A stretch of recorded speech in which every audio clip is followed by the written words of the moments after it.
Hello, my name is Frida Boatura. I am the founding director of Advance, advocating for democratic values and need for civil society based here in New York. We specialize in human rights, particularly freedom of expression and freedom of education in North Africa, and concerned today for Algeria.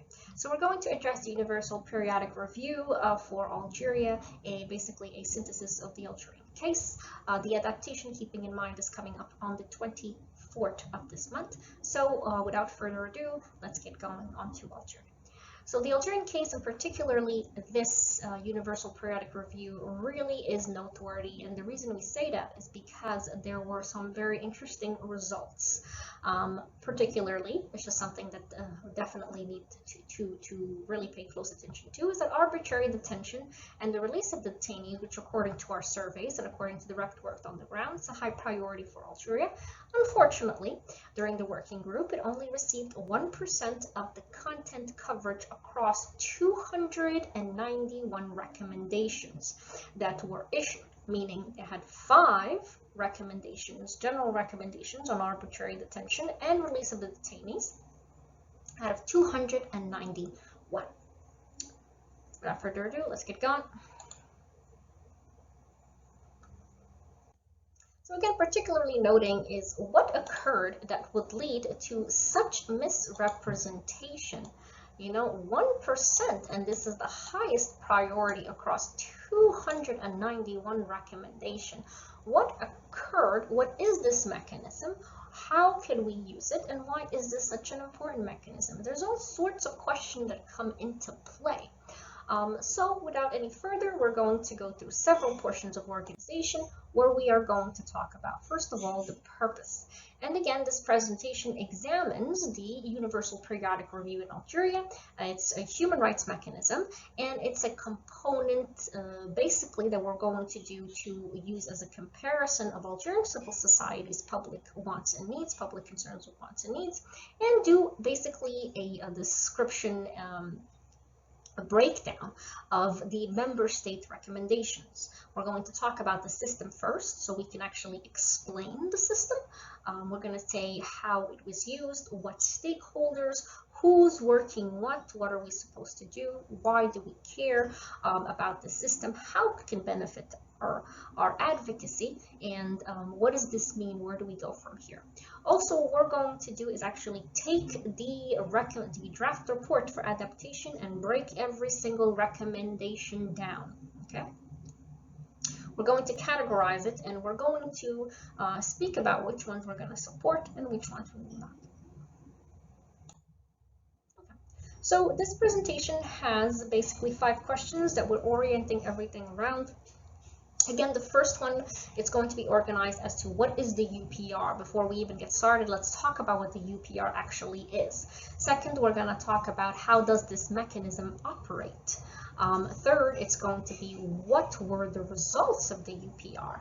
And fourth, we're going to talk about how can we use this tool to enhance our advocacy. And fifth, what comes next, where are we, and how do we move forward.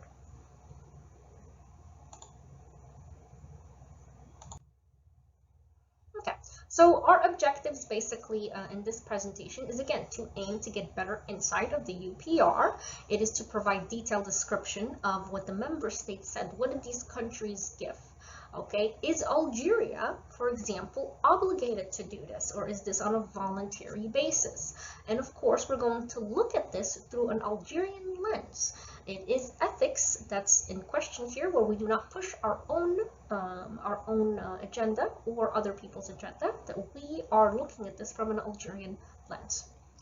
We will also then explore the system and as a tool for advocacy. So really 4 principles that we're talking about. We're going to talk about the mechanism, the process, the outcome, and how do we move forward. Okay, so these are some definitions that we've had before and you've seen before, but we'd always kind of put them on here to ensure that we are speaking on the same thing. So when we'll talk about prisoners of conscience, we're talking about people who are currently in prison for their political, religious, ideological, or their basically their identical beliefs that have not advocated or ever produced violence. So this is really important. And also human rights defenders are just individuals that promote human rights. And as far as the UPR, which is a unique mechanism, and the reason why it's so unique is because it respects the sovereignty of a nation, and as well as provides a safe platform for advocacies. Okay, without further ado, let's move on.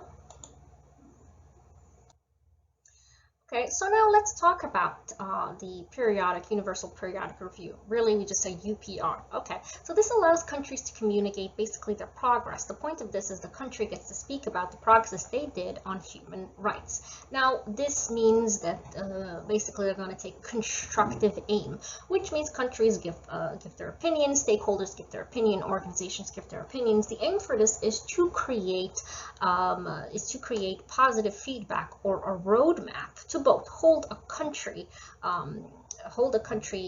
responsible, as well as give a voice to the people concerned. Now, this UPR for Algeria affects Algerians in Algeria.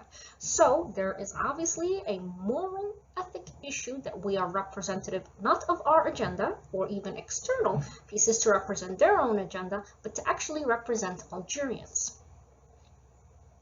So the question here, our first question that we're going to address is, what is even the Universal Periodic Review? And we're also going to talk about the process, so we have a general understanding. Okay, so when we go to UN websites, right, they often feel just like monstrous. There is hardly any organization. There have numerous websites. You have the same, for example, institution or organ of the UN that has multiple websites for certain years. This website, they don't use this particular website, now they use this website. It is not all simple to look up things. Oftentimes you are looking at secondhand sources, or you're looking at very broad definitions. So what is the UPR? The UPR is relatively new. So it allows, again, for countries to communicate their human rights issues and basically encourages them to take constructive actions. And that is really aimed to improve the situation. The point here is result. So one of the things about the UPR is no naming, no shaming. This is not a platform for politics. In fact, regulations for this directly oppose this. But the reality is we don't live in a vacuum, and there are geopolitics at play always. But what is the UPR? Again, it provides a platform for the country to share its best practices, and basically talks about dialogue. It encourages dialogue, it encourages the country to start speaking. Now, what does that do? It also holds the country accountable for their commitments to improve human rights. Remember, countries that are part of the Human Rights Council, countries that they have commitments that they have to appeal to. Also, the review is essential in helping countries build effective systems, as we say, and so to protect and promote human rights. A big part of this is that it gives civil society, Algerian civil society, it's supposed to, at least, a voice. And it creates a safe platform, but at the same time does not run into the field of interference, it respects sovereignty of a nation.